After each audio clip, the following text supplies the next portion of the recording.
Opa pessoal, tudo bem? Bem-vindos ao nosso segundo podcast. Olha, já estamos no segundo, hein? Quem diria? Não sei se todo mundo ouviu o primeiro, quem não ouviu escuta lá. Foi sobre cárie. E à medida que eu falei sobre cárie, eu recebi algumas perguntas. Na verdade não foi só agora que eu recebi, né? Muitas pessoas me perguntam sobre o antibiótico, se antibiótico causa cárie. Então eu falei, vou aproveitar que eu acho que está dentro do assunto, ainda seria uma bela continuação, eu vou falar sobre a relação do antibiótico com a cárie.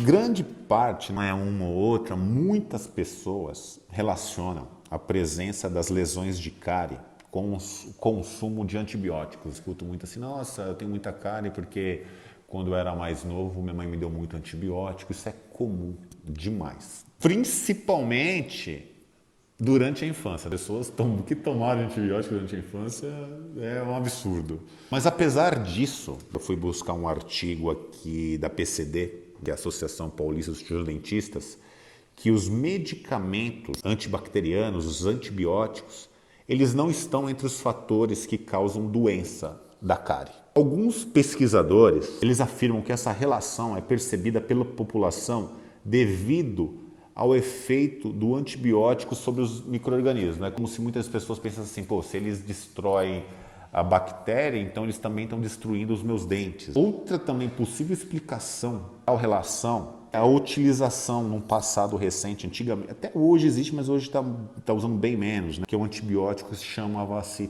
tetraciclina e se usava muito em crianças, que levava a manchar os dentes. Então isso a tetraciclina mancha os dentes. E as pessoas percebiam essas manchas nos dentes como uma cárie.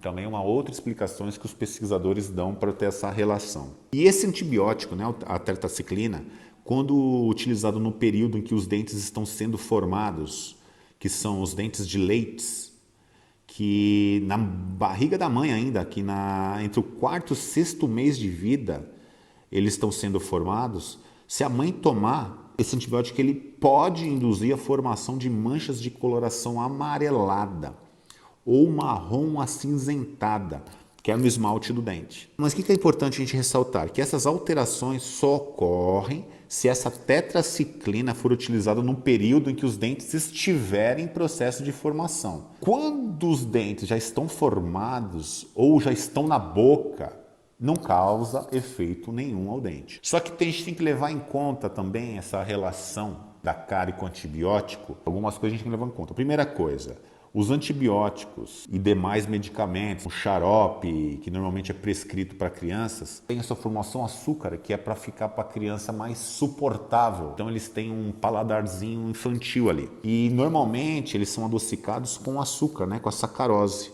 Além da presença do açúcar, muitos medicamentos também apresentam alta acidez, ou seja, são ácidos, que favorecem a perda da porção mineral da estrutura dentária. Ou seja, eles têm açúcar, são ácidos, como a gente ouviu no primeiro podcast, eles trabalham como as bactérias que causam uma desmineralização do dente. Quando a criança está doente, quando nós pais estamos com as crianças doentes, nós não ficamos brigando com ela para escovar os dentes, nós não escovamos os dentes dela, nesse momento nós somos realmente menos rigorosos com a higiene dos nossos filhos. Assim, se ela toma um medicamento adocicado e ácido de 6 em 6 horas, ou alguns antibióticos de 8 em 8, e tem alguns que tem que tomar de madrugada, a escovação naquele momento está negligenciada, certamente o maior risco de ter problemas dentários aí, de ter a cárie. Ainda mais se essa condição se mantiver por um longo período de tempo. Portanto, o que eu quero deixar bem claro, o que aumenta o risco de problemas dentários não é o princípio ativo do medicamento, não é o antibiótico, e sim a forma como ele é administrado. Solução adocicada e ácida. Se o mesmo medicamento ele fosse administrado em forma de cápsulas, comprimidos ou injeções, haveria risco zerado aos dentes, porque ele não ficaria ali na boca, aquele açúcar, né? Os possíveis danos dentários decorrentes do uso de medicamentos açucarados podem ser anulados facilmente com a adoção de um hábito simples: realizar a escovação dos dentes com pasta, fio dental após cada dose de medicação. No caso dos bebezinhos, limpar os dentes com uma fralda, com uma gazezinha umedecida, sempre em água filtrada. Gostaria de agradecer a todos aí que têm me acompanhado, já estamos no segundo podcast, e também quero deixar aqui um espaço aberto às sugestões do nosso próximo podcast, ou dos nossos próximos.